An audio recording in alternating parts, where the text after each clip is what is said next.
मनसे नेते संदीप देशपांडे बोलतायत, थेट जाऊयात.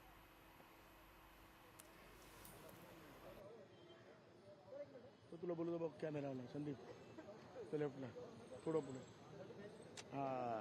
अरे एक जण सांगतो पुढे जा, एक जण सांगतो मागे या. ओके.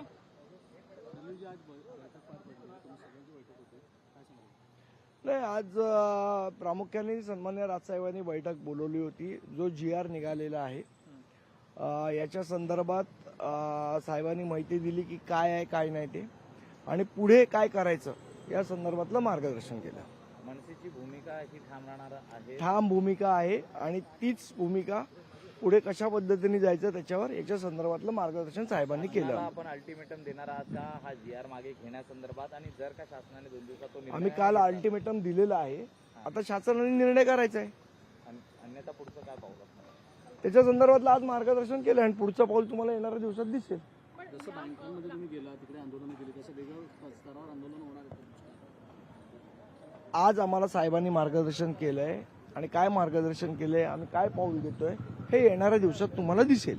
संदीप, एकीकडे आव्हान देखील केलं होतं राज ठाकरे यांनी की मराठी भाषेवर ज्यांचं प्रेम आहे त्या पक्षांनी एकत्र यावं. 24 तास झालेले आहेत पत्रक येऊन. तुम्हाला वाटतं की कुठल्या राजकीय पक्षांनी तुमच्या सोबत यावं किंवा आज सकाळी मला वाटतं काही मराठी भैये बोलले त्याच्यावर, पण ते मराठी बद्दल बोलले का भैयांबद्दल बोलले काही कळलं नाही मला.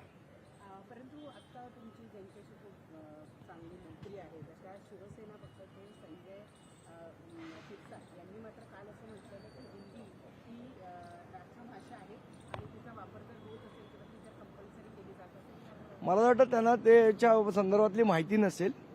मी त्यांना ती पाठवून देतो की हिंदी ही राष्ट्रभाषा नाही. काल काही भारतीय जनता पक्षाचेही लोक बोलले की हिंदी राष्ट्रभाषा आहे.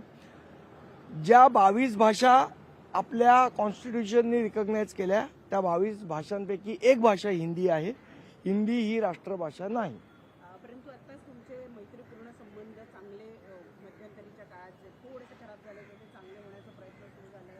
उपमुख्यमंत्री येऊन घरी जेवून गेले. त्यानंतर या मुद्द्यावरून पुन्हा शिवसेना आणि मनसेमध्ये विकृष्ट येण्याची शक्यता आहे का? कारण ते सत्तेत आहे. बघा, विषय मराठीचा आहे.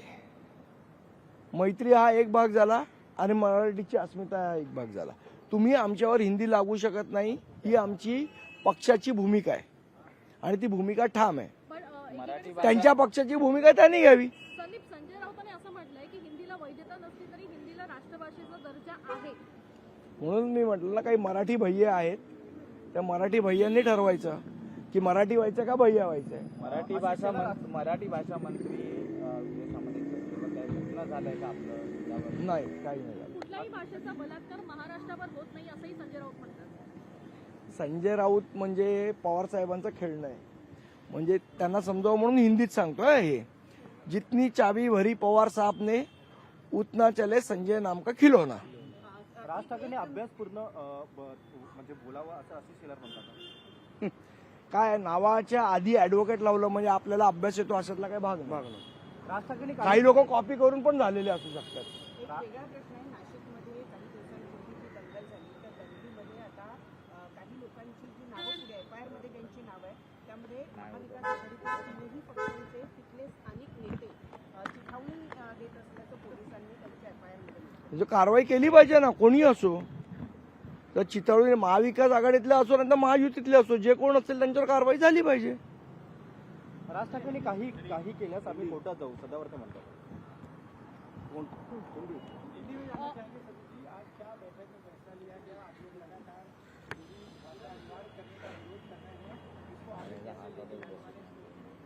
देखिए, जो जिस प्रकार से हिंदी भाषा को अनिवार्य किया गया है उसका हम कड़ा विरोध करते हैं और उसके बारे में क्या करना है इसके बारे में मार्गदर्शन राज साहब ने किया है. वो क्या किया है मार्गदर्शन वो आने वाले दिनों में आपको दिखेगा. लोकशाही मराठी ऐका, पहा, जागरूक रहा.